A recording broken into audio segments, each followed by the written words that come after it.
বাটা মশলায় খোলা পানির মাছ এক অপূর্ব স্বাদের রান্না। আসসালামু আলাইকুম এভরিওয়ান, আমি নাসরিন সুলতানা মিন্না, সিরাজগঞ্জের মেয়ে। আমার রান্নাঘরে আপনাদের সবাইকে স্বাগত জানাচ্ছি। রান্নার সাথেই থাকবেন। খুব সহজেই রান্নাটা দেখিয়েছি, আশা করি সবার ভালো লাগবে। এত মজার, আপনার বাসায় অবশ্যই ট্রাই করবেন।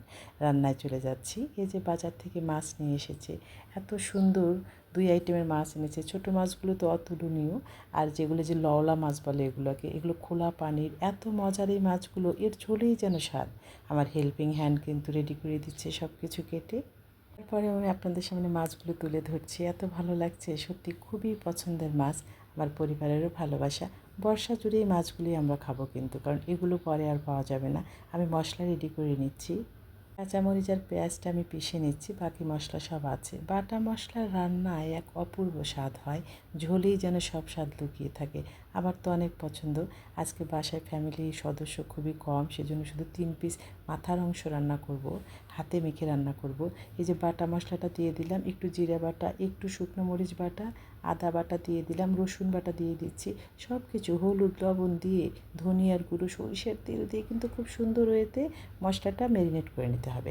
মশলা মাখানো যত ভালো হবে, রান্নার স্বাদটাও কিন্তু তত বেশি ভালো হবে। একদমই সহজ রান্না, কম সময় অসাধারণ স্বাদ। এক রেসিপিতে আপনার খাওয়া হয়ে যাবে, এত বেশি মজার।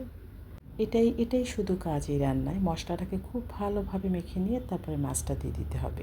এই রান্নায় কিন্তু মাছ ভাজার কোনো ব্যাপার নেই। এই খোলা পানির এই সফট মাছগুলো ভাজলে কিন্তু টেস্টটা লেস হয়ে যায়। এটা হাতে মেখে রান্না করবেন, একেবারে অসাধারণ স্বাদ। আপনারা অবশ্যই কমেন্টস করে জানাবেন রান্নার পরে। এই মাছগুলো বাজারে কিন্তু অ্যাভেলেবেল পাওয়া যাচ্ছে।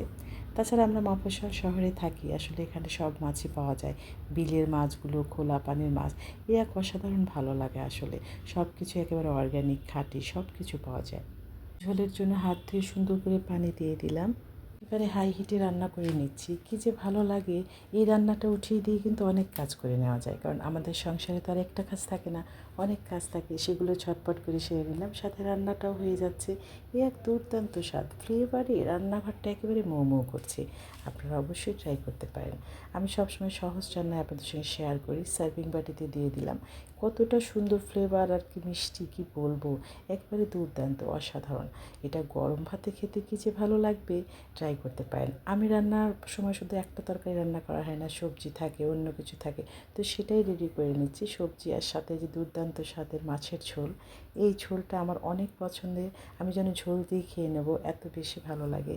এই জন্যে আপনাদের সঙ্গে এত সহজ রান্না শেয়ার করছি। আপনারা ভাবতে পারেন আপু কেন এত সহজ রান্না শেয়ার করছি, এই জন্যই। এরকম সহজ সুন্দর খাবার যদি ভালো লাগে, পেজ ফলো করতে পারেন।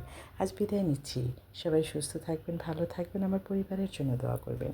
সামনে সহজ সুন্দর রেসিপি নিয়ে আবারও আমি হাজির হয়ে যাব, নাসরিন সুলতানা। সবাই ভালো থাকবেন, আল্লাহ হাফিজ।